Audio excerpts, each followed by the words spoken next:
Evening guys. So I don't know how this one's going to end up turning out because I've got two little chihuahuas all fighting for my attention today, and I don't know what's the matter with them, but they're really clingy today, so they might be diving all over me. So I've had to come on and finally make it, and I finally say it, the biz. I don't know if you caught the one where I viewed the podcast. Wow, I think I'm just going to say it. I don't believe this guy was an addict. He was not an addict. He can't have been. The way he speaks about it, the things that he says, the opinion that he's got, the way he's not addressed things, and I'm going to tell you a few conspiracy theories on why I think he decided to tell people on the dark side that he is an addict. So, stick around till the end, push that subscribe button, give me some likes and some shares. Yep. And let's help this channel roar. So, let's go in and do it sort of by stages. So, before the podcast hit, or the Giving It Away podcast that he went on to talk about his addiction with Hedgehog Man, came his channel, obviously. He dropped a video. His first video was about addiction. How he was going to tell you about how he's got over, crack cocaine habit. He's been in it a number of years. Fight this recovery road together. His bio basically is the dark corner excites me, boxing journey, addiction journey, dark corner rants and raves. He's added that bit on. This isn't his original one, by the way. I overcame addiction after 10 years of abuse. 10 years of abuse. Okay. I took demons from a dark place and found angels in a light room. Tunnel vision is a fantastic focus. I am a perfect example of someone who couldn't come back, but did. Follow me on my journey, and hopefully we can succeed together. Like and subscribe to my channel. Right then, so you read that. You're going to expect some addiction videos, messages to people, stories, sharing your stories, what you've been through. I mean, don't forget, this man's trying to make out he's had a 10-year addiction. There's no way this man's had a 10-year addiction. Not to know certain things about, well, you'll see in this video. So that's his bio. On that page there is 2 addiction videos. All the others are dark side, where he's ranting and raving and showing off and bullying and licking a bit of arse, going back and forth with the narrative. Who, he seems to have picked these people to have these back and forths with and these issues with, who are like sort of the main characters of the dark side, which I just found very coincidental, but anyway. So the podcast trailer smashes it, lands, and, people are shocked because, obviously, he on there he says how he put painting in fish tanks, in a fish tank at school, did something to some eggs in a tree.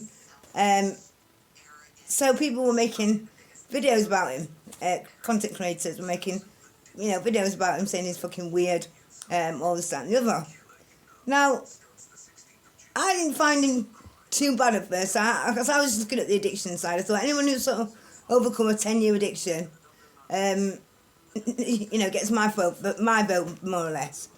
So I thought I'd make my mind up properly once I've seen this podcast, because I'm very animal rights, as you know. So I watched it and I couldn't believe it. It was boring. It was crap. It was definitely not the words of a 10-year drug addict. Not at all. We've got, what's it? Is he Stungun Paddy?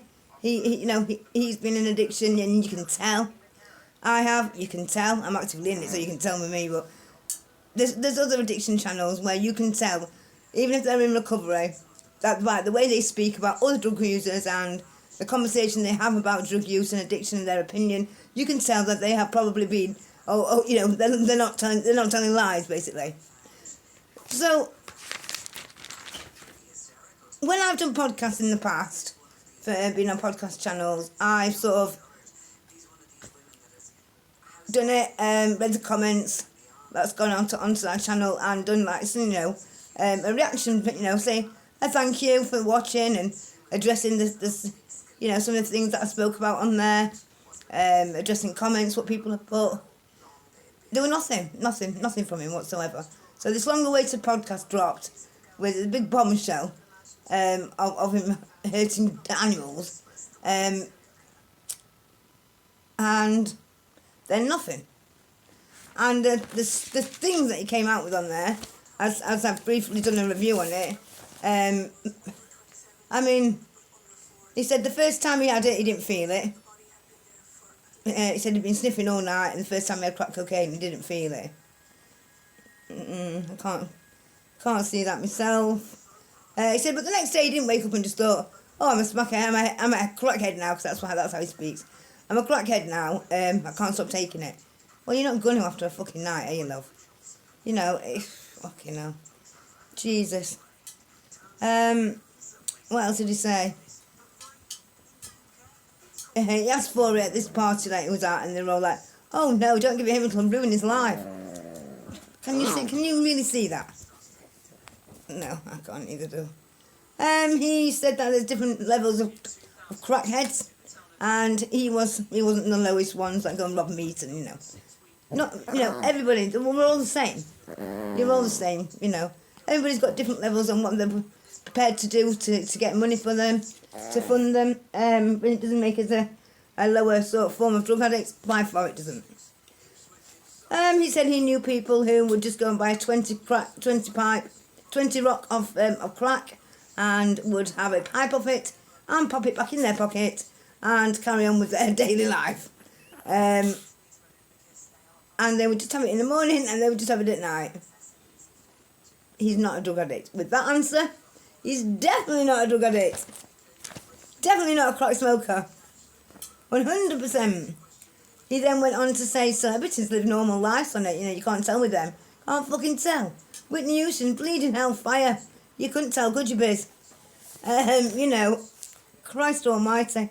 He then said he was called, somebody called him up, some guys called him up to go and rob a crop. So anyway he got there, they were all in this shed in this garden where they were all having a drink and stuff with this girl, and he says, well, she's going to know what I've come to do, you know, she'll realise.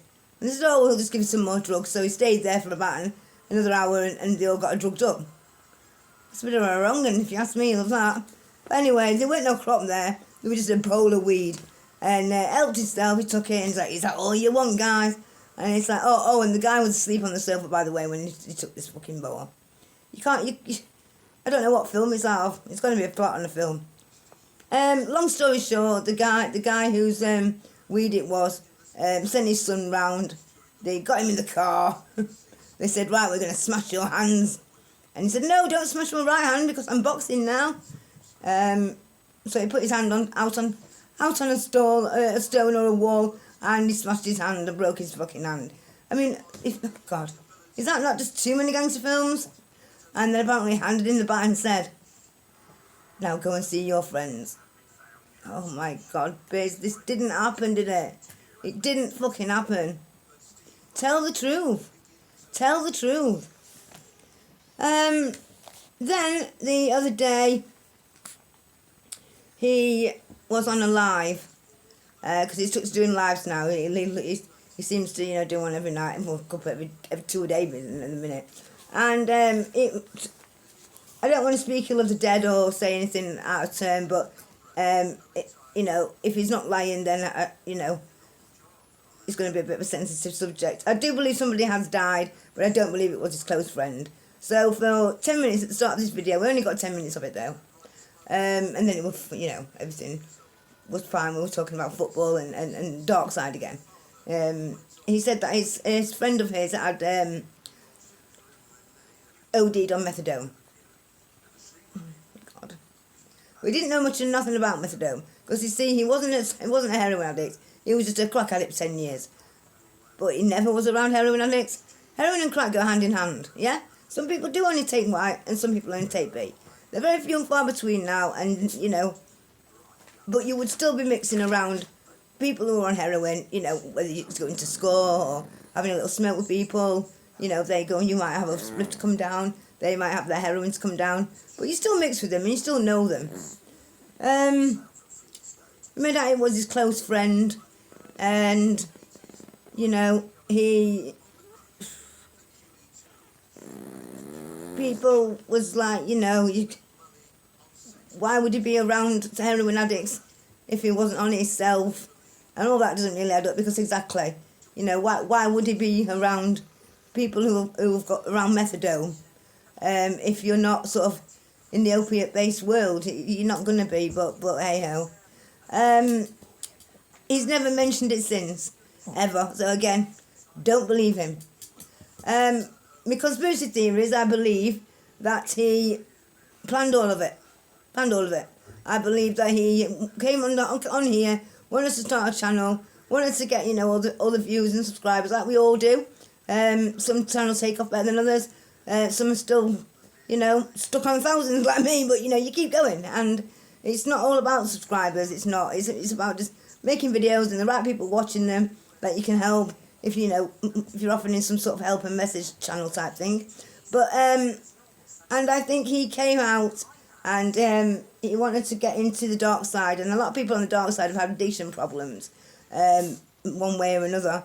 And Hedgehog Man seems a nice guy who will sort of help you. And he's got a podcast. And I think he thought if he got on there, that would gain him a lot of subscribers, which it probably has. But he needs an addiction. And I think he chose to just say it. I think he maybe has smoked it, but not till it's a problem. And I'm just calling you out there. You've never been a drug addict. Never. If I'm wrong, I'll hold my hands up.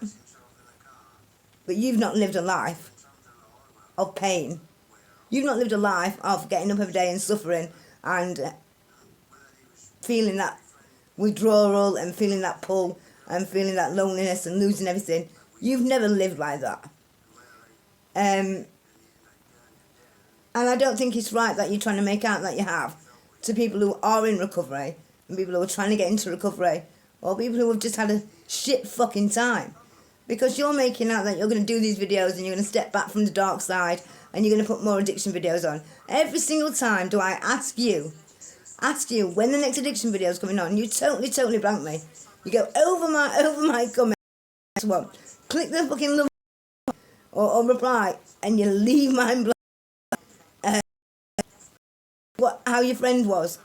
You know, have you got any more news on him? You know, I said to you, how much methadone did he take? Nothing. Because you can't talk about it, Biz. Your body language on the night when you dropped the whole fucking bombshell of your best friend dying, well, a good friend dying, was that of a lie, trust me. You've never mentioned it since. I know that if I'd lost my friend to an overdose, the first thing I'd be doing is making an awareness video about overdosing. But not you. Nope. And you slipped up at the end as well, didn't you? And you went, well, we spoke about it for 10 minutes now, let's move on. And you delete videos all the time as well, just like you delete your comments. And I don't know why. I don't know why you can't just be yourself. Just be yourself, Biz. You've not had an addiction. You want to come on and make content on the dark side? Make content on the dark side. You can't even go on holiday and leave it fucking alone. Anyway, guys, hit that subscribe button. Tell me what you think. Love you all.